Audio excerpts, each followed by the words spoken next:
Good afternoon, my wonderful Facebook family. Here I am in beautiful Bedford.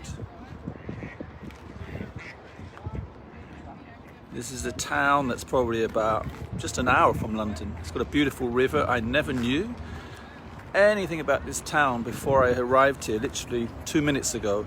But funnily enough, this is where one of my aunties used to live. Her name was Shirley.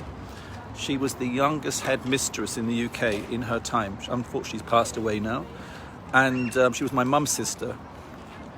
And this woman had a serious impact in my life. When I was young, around 15, like some young boys do, I grew up on quite a rough area on a council estate. I didn't come from a privileged background.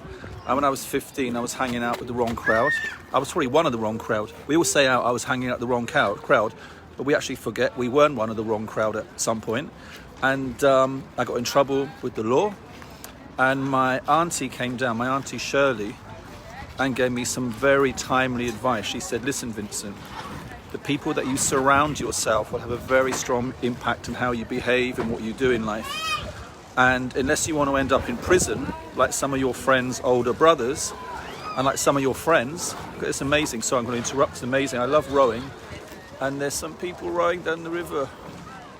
That's what I want to do. I'd rather be rowing. I don't know if you can see them. There they are. Yeah, so people rowing. So where was I? Yeah, my auntie said, if you don't change your circle of friends, if you keep doing what you're doing and hanging around with the same people, you're probably going to end up in prison like they are. I was 15 years old and I had a court case coming up for some stuff we'd done, shoplifting, some stuff I wasn't proud of, and I'm not now. I'm not saying that this is a boasting. I'm just saying, I got in trouble. And my auntie said, if you want to change your life, you've got to remove yourself from that environment, because your environment influences your people you surround yourself with, influences you. And so I stayed on at the sixth form. I had no plans to stay on at the sixth form, but I did. And partly, it wasn't just to study, it was to cut myself off from the friends I was hanging around with, because those people weren't going to the sixth form, right? Those people will go into a young offenders institute. And so I met new friends, and those friends were interested in philosophy and more kind of, worthy things in life, and study and having a better life. So I started hanging around with the right people, and guess what? My mindset, the things I talked about changed. Life and death is in the power of the tongue. The things I was listening to changed. Faith comes through hearing. The stuff I was seeing changed. Your eyes are your windows to your soul, and it's what goes in your eyes. Often it's what you believe. So my life started to change because of the environment and the people I was hanging around with. And now I'm in this beautiful town. I was just thinking about that because it's funny. It was my auntie who kind of saved me from myself. And she used to live in this beautiful town. I've never been here before, but I believe nothing happens by accident. God has a plan in every moment of our life, and I think he's brought me here to remind me of that moment and how blessed I was that I had an auntie like that, and how my life has changed, because I'm in this town now to meet some people who are in my organisation. There's a lovely girl called Alice who is having an event here in this hotel just behind me, the Mercure, for about 30 people who are going to find out about what we do, and I'm going to be surrounding myself with people who have a like-minded vision right now in this part of my life, because 5 years ago, as many of you know, I lost my job as a school principal. I love the people I work with, and I learned a lot, but God bless them. They're in an environment, people are not usually talking about their goals and their dreams, and they don't have a vision. Many people, some employees, sadly, they don't know what they want or where they're going, and they're quite disillusioned with life, and I was one of them. So if you're listening to this now, you are one of them. You can change your life, because I did. And now I'm hanging around with different people. I have mentors who are completely financially free. There's lovely swans. I keep describing, they're beautiful. They come to say hello. They probably think I've got some food. Unfortunately, I'll get some after for them.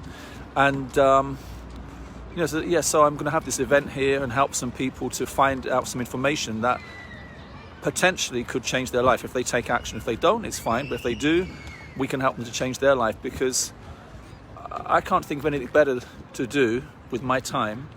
Well, I can, so some things, but I love doing what I do, because I'm in this beautiful town I've never been to, by this river. I'm going to have some lunch after, meet some wonderful people, and help some of them anyway to make a decision to join us and to embark on a journey of entrepreneurship and financial freedom. People may say, well, money's not everything. No, it isn't, but it gives you choice and it gives you freedom to do what you want to do on your terms in life. And I can tell you what's going on in the world. You all know my view about this freaking crazy pandemic when people's businesses are being destroyed. People can't go to work, our freedoms. It's funny, people say, oh, we're allowed to go out now. It's like a privilege to go out. They took freedoms away and now they're giving a little bit. Look at these beautiful cygnets. You see? They're beautiful, look. I think their mum's protective. She might attack me if I get too close. But look, they're so cute. Look at their fur. They don't have... That's the story of the ugly duckling. Well, that's another interesting thing. That's the story of the ugly duckling. The cygnet thought it was an ugly duck. It turned out to be a beautiful swan. But because it saw itself as an ugly duck, it believed it was an ugly duck. Isn't that interesting? Sometimes we believe what other people say about us, and yet we're not what we seem to be. Underneath that fur is a beautiful swan waiting to come out. So if anyone ever tells you you're an ugly duck, I used to get that a lot. I was insulted at school. I was bullied. I had teachers telling me things like I was a bad apple, I was a bad influence, and maybe they were right at the time, I don't know. But never let other people's opinions determine your image that you have of yourself, because all of you may think it sounds a bit cheesy and cliche, all of you have a swan inside, whether you think you're a freaking ugly duckling or not, right?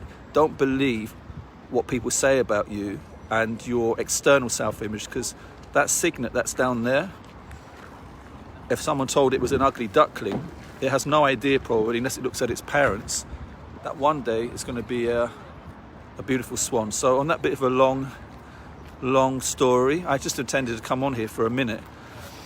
But yeah, sometimes life is challenging. It doesn't always go the way we want. I've got as many challenges as other people, personal life, finances, business, everything. Life is a challenge, but it's there to be enjoyed. And the way you respond to your challenges will ultimately determine the results you get in life. And you want great results, you've got to approach your challenges like a welcome, because they help you to grow, whether they're painful or not. You're going to go through them anyway, so you might as well accept that and enjoy them.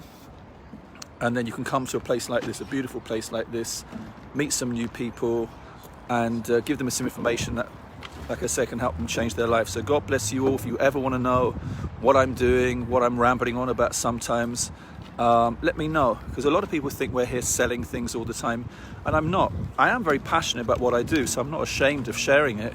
But I'm simply so happy and grateful to God every day for the blessings in my life, and I simply want to help as many people as I can to share that as well. So God bless you all. Enjoy this lovely view. I'll shut up now and show you a bit more.